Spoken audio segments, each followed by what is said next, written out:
NBA bets and analysis Friday, February 21st, guys. 2-1 over the last 3. Northeastern yesterday. The one play that lost out of the 4 plays that I analyzed, guys. I told you guys I liked Orlando, I liked the Pacers, I liked North Florida, and I ended up picking Northeastern, which ended up losing, guys. But as always, transparent, here's a ticket, guys. Put $5,000 on this play, and I lost that game, guys. And every game, I'm putting $3,000 to $5,000 per play. And I'm not here to win every single game, nor do I pretend to, guys. I win long term, and over the past 2 months, guys, it's been a shaky ride for my team altogether, guys. But we think long term, and long term we win, guys. This is an investment. It's not a gamble. It's not for people that are short-sighted. And a lot of you guys are newer to this industry and get emotional with the swings, right? And don't get me wrong, I've been there and done that plenty of times where I get pissed at certain losses, guys. But the best thing you can do, right? And if you're following me, if you're taking plays by yourself, if you're following somebody else, is to stick to a system. Because the moment that you start trying to jump to the hot market or try to time the market, you end up losing long term, guys. There is nobody that can time the market.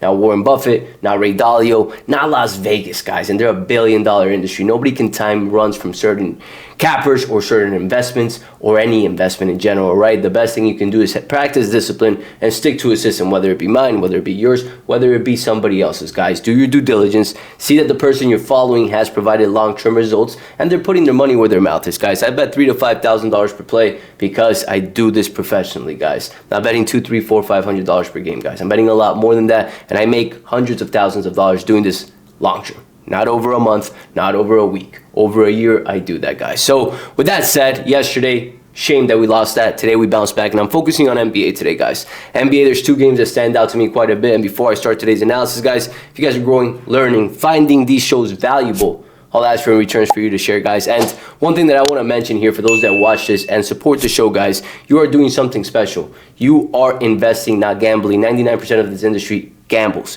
They take parlays every single day. They take 10 plays in a single day and expect to win long term. You guys here are learning how to invest, and I appreciate all the messages that I get every single day reminding me that I'm doing a good job in showing you guys how to invest instead of gamble, guys. So with that said, Memphis at Orlando, guys. This game stood out quite a bit for me. Signed opened up at -3 and it's pushed up to -3.5, -4, depending on the book, in favor of Memphis Grizzlies. Memphis is attracting close to lopsided action. 72% of the bets and 82% of the handle on the spread, guys. On the money line, 66% of the bets and 70% of the handle going to the Memphis Grizzlies, guys. Memphis over the last 4 games, they are 1-3. Orlando Magic are 3-1 over the last 4 games. Memphis has been facing tougher opponents by a long shot. Orlando, on the flip side, has been facing so-so opponents, right? You got Atlanta, you got Charlotte, and you got San Antonio, that prior to Wemby's injury, he was playing and they beat them there, right? Now, this is how I see this game, guys. Right now, Orlando's a team that started great to start the season.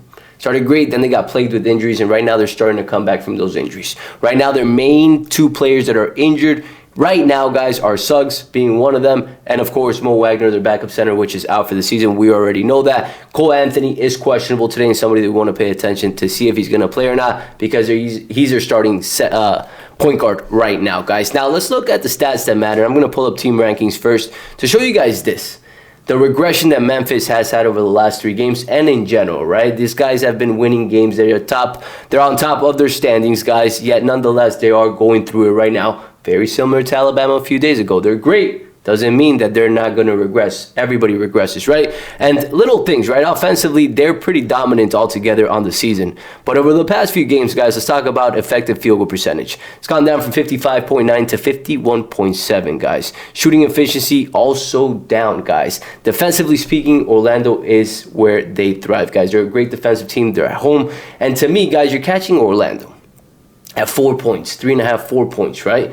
At home. A team that's starting to get healthy, started to click. Yesterday I mentioned how Banchero was starting to click, put up 36 points yesterday. Franz Wagner, another great player that's starting to click, and they're just a great defensive team. Defensive efficiency-wise, I believe they're ranked 2nd in the entire season, I think, allowing 106 points per 100 possessions. One of the best in the league, and now they're at home where they're 16-10 at home, guys. Now, when we look at the AI analyzer, guys, right now, they lead in the turnover sections, which I love. Offensive rebounding, they don't lead. Zach Edey, 7'4", center for Memphis, definitely accomplishes a lot on that end, guys. But the stats right here over the last 3 games for the Orlando Magic, I personally believe it favors them more now that they're at home and 2, they're on a 3-1 run with momentum on their side, guys. So I do like this game. The second game that I was eyeing for today is Golden State Warriors at Sacramento Kings, guys. The Kings starting to thrive, starting to play a lot better. They let go of Fox. I feel like he was a little pest within that locker room. He wasn't a pest, but they just did not click. So he was seen as a pest, guys. And now they got Monk leading the way. He's their point guard. DeRozan playing really well, guys. And Levine last game out put up 32 points. I like him in this spot at 2.5 to defend their home court. And one thing that does stand out for me in this scenario for this exact matchup is the fact that Sacramento's been pretty dominant over the last 5 games against Golden State, guys. Last 5 games, they've won every single game against them, guys. I know Golden State playing a lot better. Jimmy Butler playing a lot better for Golden State right after he left Miami Heat. Nonetheless, you're catching the Sacramento Kings at home, guys, playing a lot better, and you're catching them with points at +2. I do like that angle quite a bit. Now, today's play will be finalized and posted on my Instagram, on my Telegram, on my Twitter, guys, like I've been doing over the past few days. And again, today will be the last day I'll post free plays. If you guys are interested in getting the weekend pass, which again, it's guaranteed. If we don't profit this weekend, you'll get the entire next week free, guys. I've left the link below so you guys can lock that in, guys, and share the show. Share the show. 2-1 today. We'll make it 3-1. Tell your buddies to follow the accounts, guys, and let's get a winner for today to start a big-time weekend, guys, to start a profitable weekend, the 3-0 weekend incoming, guys. So that's it for today. Share the show, guys, and I'll catch you guys next week.